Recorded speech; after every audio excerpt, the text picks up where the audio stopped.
member. Grabe, no? Hindi lang yun. Sa gandang lalaki niyang yan, may sarili siyang kotse. Di ba? Yeah, he bought his own Mazda 3. Okay? Palapak naman. Akala rin po ni Hazel, na-enjoy niya yung travel incentives. Parang partner ko rin. Actually, nakapunta na siya ng Singapore, pupunta rin siya ng Macau, right? Isa siya sa qualifier ng Macau incentives. And sinong gustong sumama? Mga single.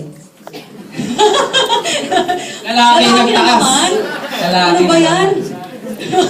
Anyway, so, ayun, partner. Anyway, bukod doon, syempre, gusto ko rin makilala nyo kung sino si Ay, sandali Christina partner. Ganaban. Hindi ko pa nababanggit yung kinikita mo.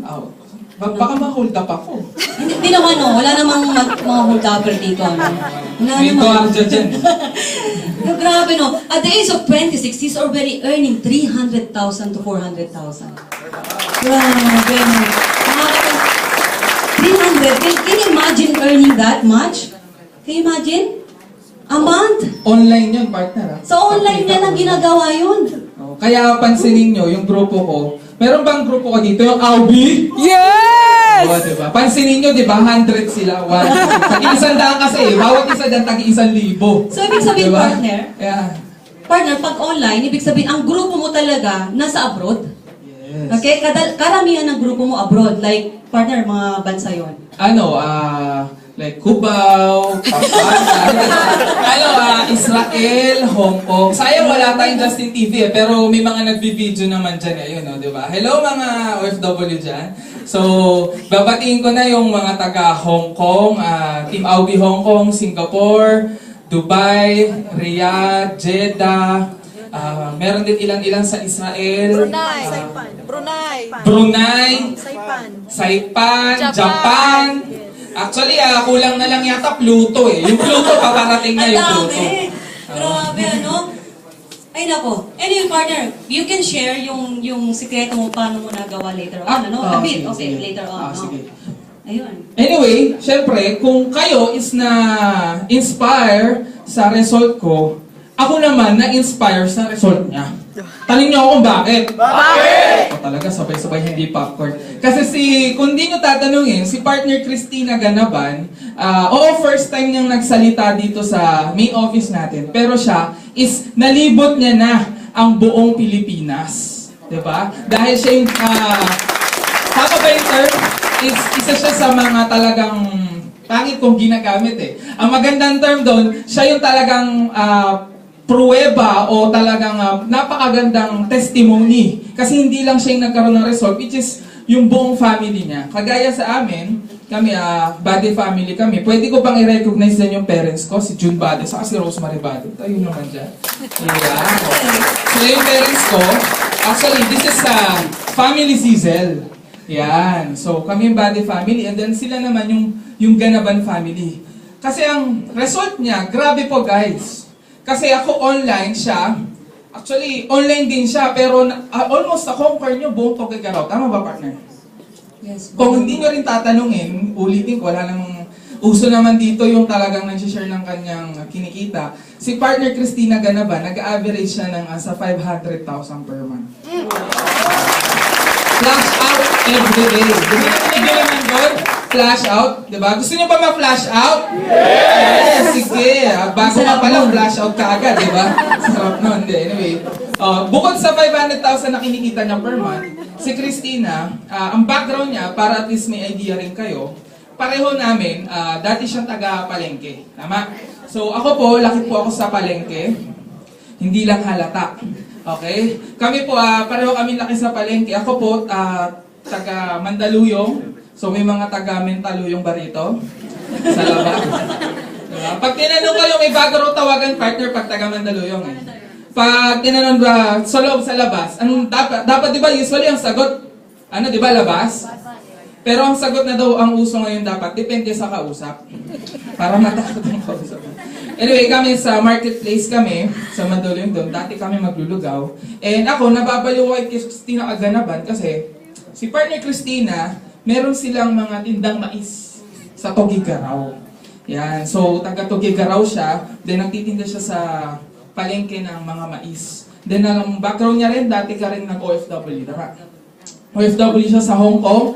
And then, umuwi ka rito dahil naligawan. Pinalayas ako. Pinalayas pala. Mamaya yung story niya, maganda yung story nito eh. Kasi talagang dito nag-transform yung buhay niya eh. Diba? Then, nalibot niya na yung buong Pilipinas. Then, napakaganda kasi, this year ba o next year? This year. Yung US. Yan. This year, si Partner Christina, isa sa mga US trip qualifier. Nakaka-excite. Kasi mo, diba? Magbabakasyon siya sa US and all expense paid by the company. Ang sarap nun. Na-try ko na kasi partner eh. Nung pumunta kami ng Singapore, binayaran din ng company. Grabe. Di ba ikaw din? Oo, dalawa tayo. Oo. Kaso sa dami namin, Hindi na kami nagkita. hindi kami nagkita eh. Sa dami. Ikaw ba naman lahat kayo kulang pa rito nasa Singapore, di Ilang ba? partner mo? Grabe. 400? Oo, grabe. Dalawang eroplano, convoy. ngayon okay lang. Kasi magmamakaw kami. Balita ko, nasa 700 daw. Oh, so 3 eroplano na convoy.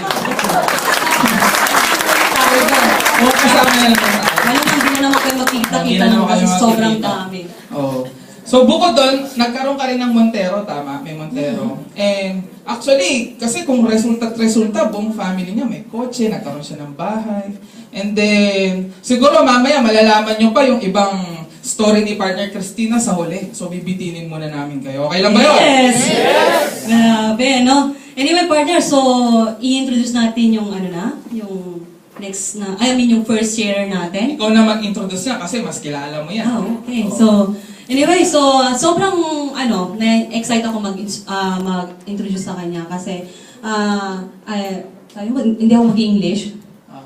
Okay lang. Okay lang. Speak in English. We But can the English speak. is limited only. Yes, because I need to speak English. Why? We have an import. Bakit siya ba? Ano ba? Parang at least meron silang aabangan, partner. Okay. Yun.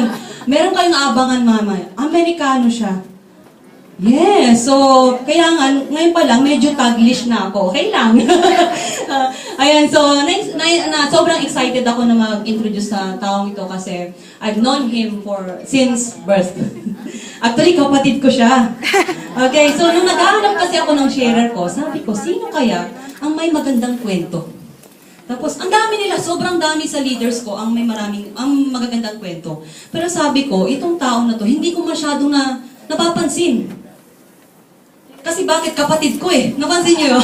Kapatid ko kasi. So, itong tao na to, isa sa sakit ng ulo namin noon. Kasi, may poping kasi, kagaya rin niya. Mahilig sa, chicks lang naman, hindi babae. Naman chick boy. Ewan ko, ano bang Pwede sa pagkakabay chick, pwede sa boy. Mas maganda daw yung ganun, chick boy kaysa boy. Oh boy. Okay, sige. So, nakakatuwa siya na lang magkwento, ano yung success story niya. But I tell you guys, ganito lang yun. Yun nga, nabanggit niya, family namin ginagawa ito. And ito kasi, bunso namin na ginagawang business na to. Kasi napansin niyo pag bunso, hindi na masyadong, parang wala siyang pakialam, right? Pag bunso, tama ba? Pero nakaka-inspire sa kanya, guys. Hindi naman lahat siguro, no? Sige, wag na natin lahatin, pero mostly. Okay? Mostly kasi, ang nakikita ko mga bunso, parang, since yung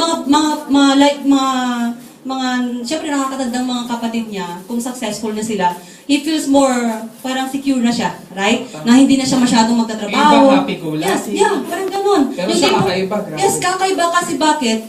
He always yung parang, gusto, hindi naman makipag-compete sa amin, but he always wants to be at our level. Okay? So, I hope ma-inspire kayo sa kanya. Ayun, so, parang alam ba nila yung traditional club? Oo, gawin na natin ngayon. Gawin na natin ngayon, no?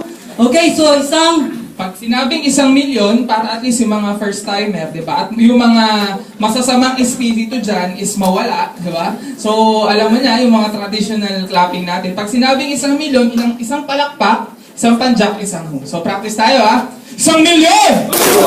Yan, may popcorn. Okay, so ulitin natin, ha? 1 million! 2 million! Yan, so pwede na, tuloy-tuloy Pwede na, natin. pwede na. Okay, sige, ikaw na mag-introduce. okay.